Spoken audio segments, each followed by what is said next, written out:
За авилгатай тэмцэх газраас эрдэс 5 толгой, за 5 толгой төмөр зам компаниудын одоо ирэх бүхий албан тушаалтнууд тендер сонгон шалгаруулах, нүүрс худалдах, худалдаа авах гэрээ байгуулах, за тээвэрлэх, улсын хилээр хууль бусаар нэвтрүүлэх, олон улсын ачаа тээврийн эсийн зөвшөөрөл олгох, за нүүрс тээврийн төмөр замын барилгын ажил гүйцэтгэхдээ бусдад давуу байдал бий болгосон хахуул авсан онцлоггүйгээр өрөнгөцсөн байж болзошгүй хэрэг хүртгэлтийн 11 мөрдөн байцаалтын 7 хэрэгт мөрдөн шалгах ажиллагаа явуулж байна.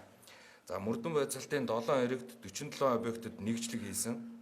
За 15 хүнийг ойшлуулгүйгээр баривчилж, за 10 хүнд цагдаа сэргийлэх, цагдаа орих, талсан сэргийлэх арга хэмжээ авснаас өнөөдрийн байдлаар 6 хүнийг үргэлжлүүлэн цагдаа орж байна.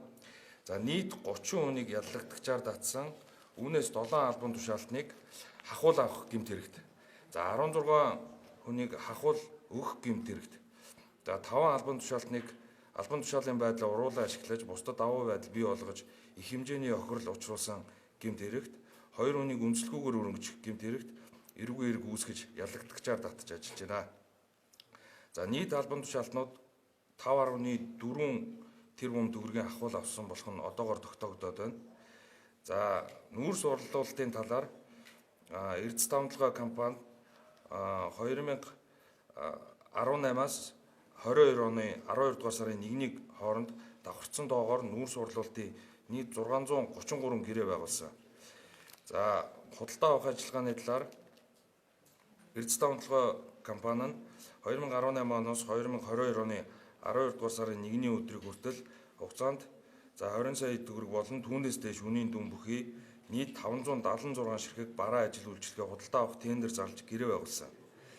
За ингээд 576 за нүүрс тээвэрлэлтийн талаар 5 толгой нүүрсний уурхаагаас болон цагаан ад суурьшлын бүсээс бүгд найрамд хятад ард улсын ганц мод бомб хүртэл өнөөдрийн байдлаар нийт 398 хуулийн этгээд болон олон улсын ачаа тээвэрлэх тусгай зөвшөөрлийн дагуу тээвэрлэлт хийсэн энэ гэрээ компани за түүний одоо үүсгэн байгуулагч захирлуудын мэдээллийг авилгатай тэмцэх газраас эрүүгийн эргийг хэн шийдвэрлэх тухай хуулийн 29-ийн 3 зааснаар прокурорын байгууллагаас зөвшөөрөл авсны үндсэн дээр одоо ил болгоод засгийн газрын хэвлэлийн албанд болон авилгатай тэмцэх газрын сайтан дээр байршуулах гэж байна.